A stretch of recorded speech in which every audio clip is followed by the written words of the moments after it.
ನನ್ನ ಪ್ರಿಯ ಶ್ರೋತೃಗಳೇ, ಈ ವಿಡಿಯೋದಲ್ಲಿ ನಾನು 4 ಪ್ರಕಾರದ ಸರ್ಕಾರಗಳ ಬಗ್ಗೆ ಅವುಗಳ ವಿಚಾರಧಾರೆಗಳ ಆಧಾರದ ಮೇಲೆ ವರ್ಗೀಕರಿಸಿ ಹೇಳಬಯಸುತ್ತೇನೆ. ಮೊದಲನೆಯದಾಗಿ, ನನ್ನನ್ನು ಬಿಟ್ಟು ಉಳಿದೆಲ್ಲರೂ ಶಾಂತಿಯಿಂದಿರಲಿ ಎಂಬ ವಿಚಾರಧಾರೆಯುಳ್ಳ ಸರ್ಕಾರಗಳು ಅತ್ಯುತ್ತಮವಾದ ಸರ್ಕಾರಗಳು. ಇದು ರಾಮರಾಜ್ಯವನ್ನು ಪುಷ್ಟೀಕರಿಸುತ್ತದೆ. ಎರಡನೇದಾಗಿ, ನಾವೆಲ್ಲರೂ ಶಾಂತಿಯಿಂದಿರುವಂತಾಗಲಿ ಎಂಬ ವಿಚಾರಧಾರೆಯುಳ್ಳ ಸರ್ಕಾರಗಳು ಉತ್ತಮ ಸರ್ಕಾರಗಳು.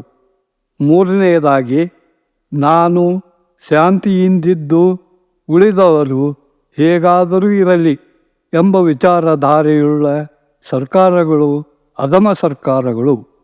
ನಾಲ್ಕನೆಯದಾಗಿ, ನನಗೆ ಶಾಂತಿ ಇಲ್ಲದಿದ್ದರೆ ಯಾರಿಗೂ ಶಾಂತಿ ಬೇಡ ಎನ್ನುವ ವಿಚಾರಧಾರೆಯುಳ್ಳ ಸರ್ಕಾರಗಳನ್ನು ರಾಕ್ಷಸ ಸರ್ಕಾರಗಳು ಎಂದು ವರ್ಗೀಕರಿಸಬಹುದು. ಧನ್ಯವಾದಗಳು.